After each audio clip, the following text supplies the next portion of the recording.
buat anak-anak Ibu kelas 11 IPA IPS. Apa kabarnya? Ibu berharap masih semangat belajarnya ya nak.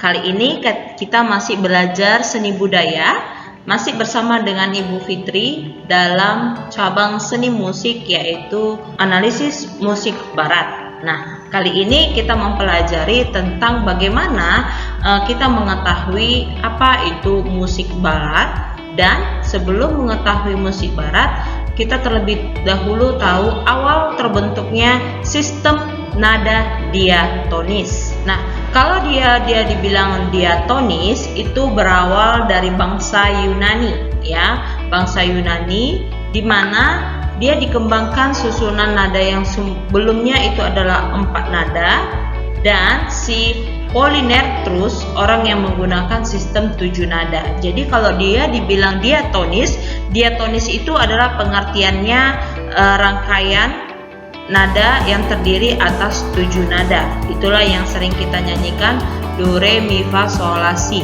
Makanya dia disebut tangga nada C diatonis mayor, C diatonis minor. Jadi diatonis itu adalah nada yang memiliki 7 nada. Jadi tangga nada diatonis, tangga nada yang mempunyai jarak nada 1,5. Dan nada dalam tangga diatonis ini awalnya hanya memiliki 4 nada yang disebut trichord 1. Dan awalnya nada-nada ini dimainkan pada instrumennya.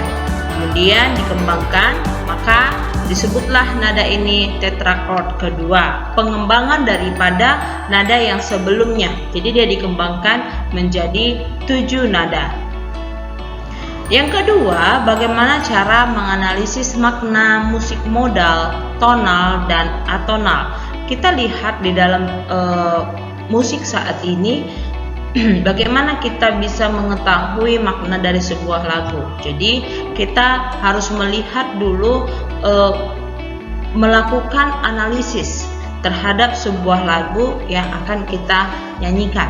Nah, analisis musik tidak berarti menjelaskan komposisi karya seseorang, tetapi analisis lebih cenderung ke prinsip-prinsip yang universal atau setidaknya mencari rumusan-rumusan konsep menyeluruh untuk menjelaskan makna gramatika dan mekanisme karya musik serta menemukan nilai estetik musik.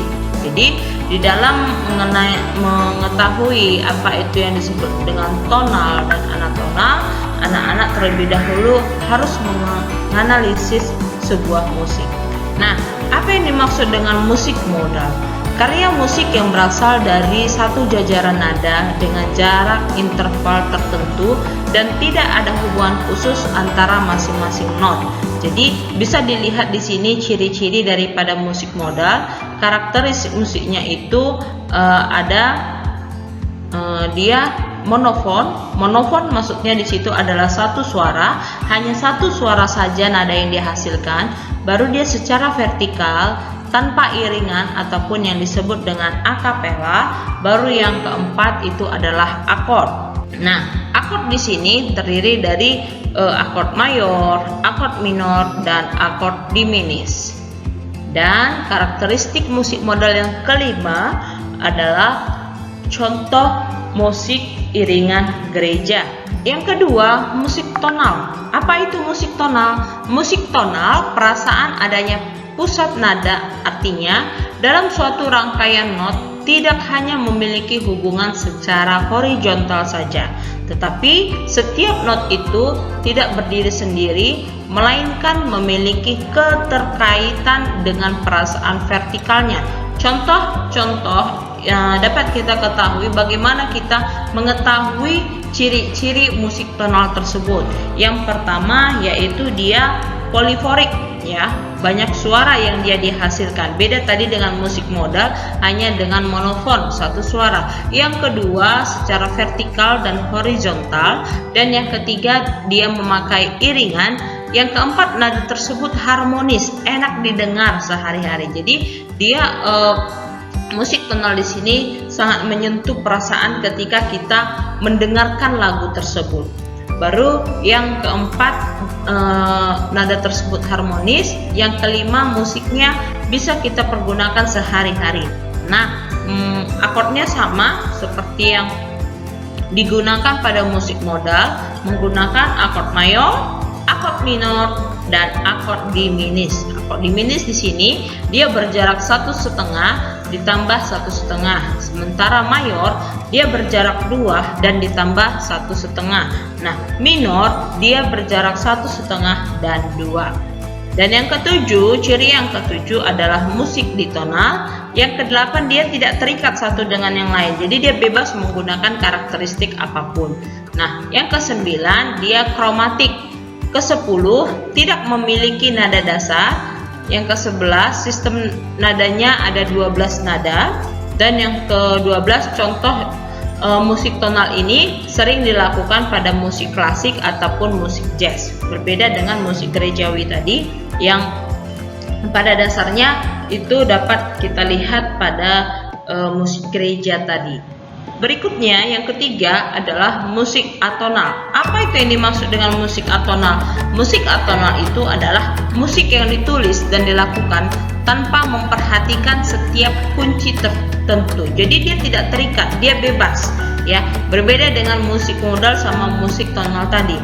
Jadi dia di sini bebas, dan karakter daripada musik atonal itu yang pertama adalah tidak memiliki nada dan kunci yang spesifik. Jadi dia bebas, mau berkarya seperti apapun dia bebas, dan menggunakan akord-akordnya bebas, tidak ada aturan-aturan yang berlaku. Yang kedua, tidak memiliki akord.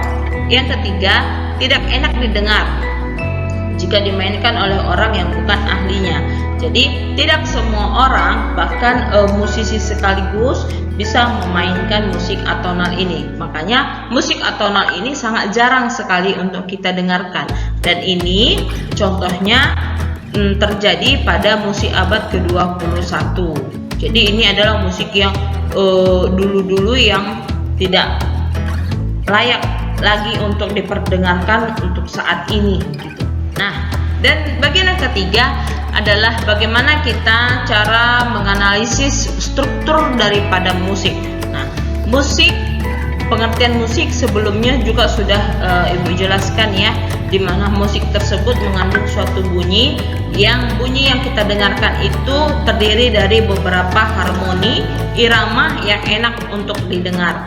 Jadi musik memiliki instrumen tersendiri ya, di mana musik yang dipergunakan ini sangat banyak jenis-jenisnya.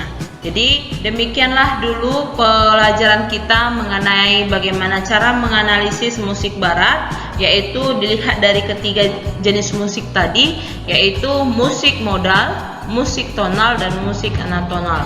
Jadi Ibu berharap anak-anak Ibu dapat memahami materi kita dalam pertemuan kelima hari ini, dan tetap semangat belajar ya nak.